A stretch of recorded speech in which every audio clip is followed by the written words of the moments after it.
And joining us right now is the Secretary of State of the Hawkeye State, Iowa. His name is Paul Pate, and he is going to be overseeing a lot of what goes on. You are a Republican, Mr. Secretary, is that correct? That's correct. And can I ask you also, before we go on, because I know a lot of statewide politicians choose one way or the other to endorse or not, have you endorsed anyone in the campaign? No, I have not. I've stayed out of that side of it since I'm the Commissioner of Elections for the state. I chose not to pick anyone. Great. Can you give me a quick thumbnail about what happens tonight in the Iowa caucuses? And also, is this overseen by each individual party, or is this overseen by the Secretary of State? We saw 4 years ago when there was that close count between Romney and Santorum. It was really up to the Republican Party in the state. It had nothing to do with your office. Is that correct? That's correct. This is a party-building event, so the Democrat Party and Republican Party are the ones who organize it. They set up their policies and procedures. The only role my office plays is anything tied to voter registration. And since both parties ask that the people participating belong to one party or the other, they have to be registered, and that's what we play the role in.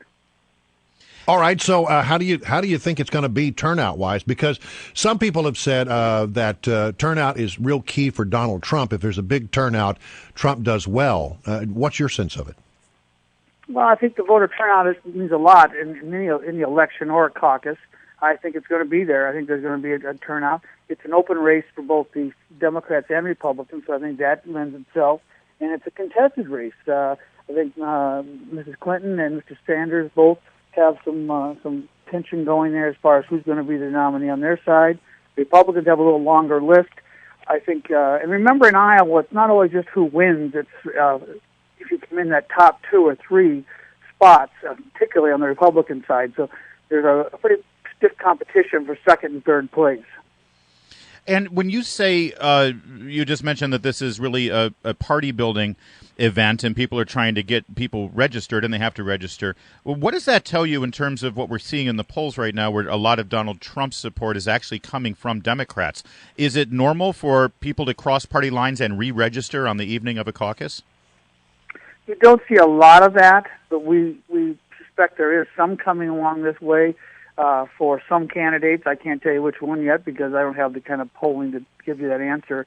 But we have seen a serious amount of Democrats who have identified with the Republican Party or Democrat Party, specifically Republican, in the last 30 days. Oh, is that right? And what does that tell you?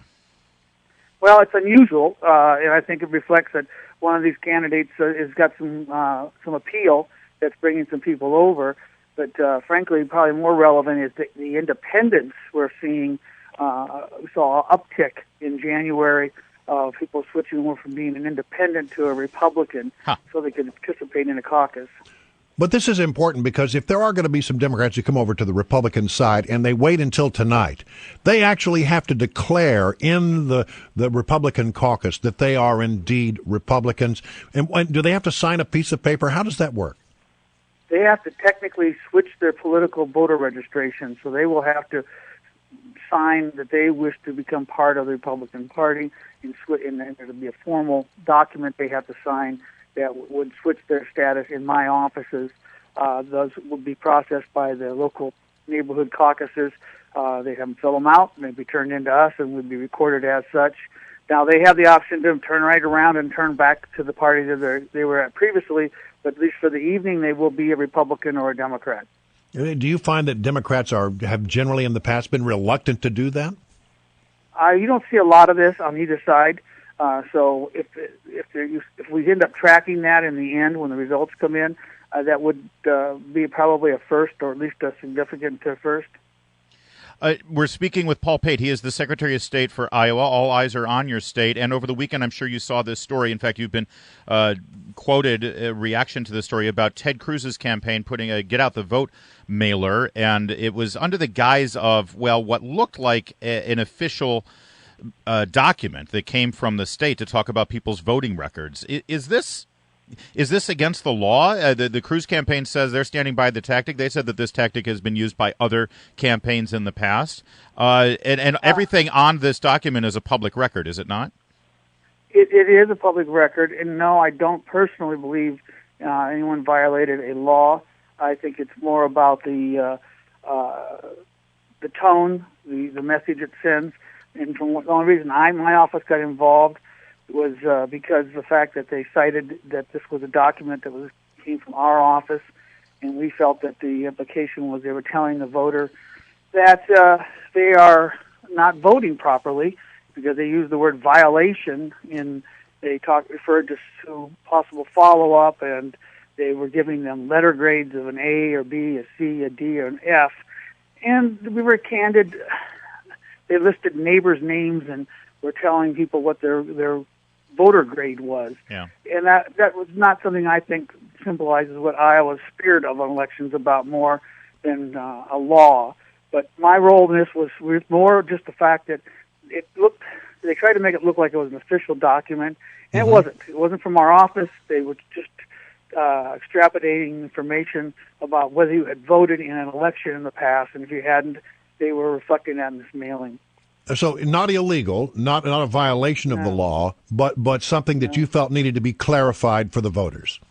I think so, and I thought it was could be interpreted as a little misleading because of citing our office, and it just could have been done differently. Sure.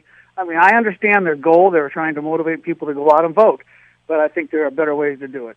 One last thing, and we've only got about 30 seconds here, but I think people might be surprised when they watch the caucuses tonight, the ones that are broadcast, that many of them take place in churches and houses of worship. Is that that's a long tradition in Iowa, isn't it?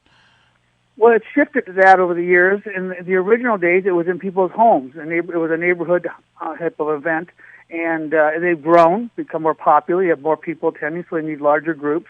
And we wanted to make them more accessible. We talk about ADA standards and things along those lines. So they've gone more to that, and we're anticipating some pretty good numbers.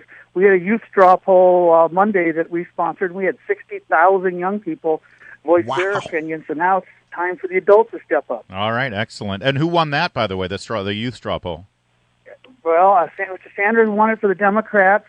For the Republicans, it was Mr. Trump, and it was a tie from Rubio and Dr. Carson. Oh, interesting. All right. Thank you so much for joining us, Paul Pate, Secretary of State of Iowa. I do love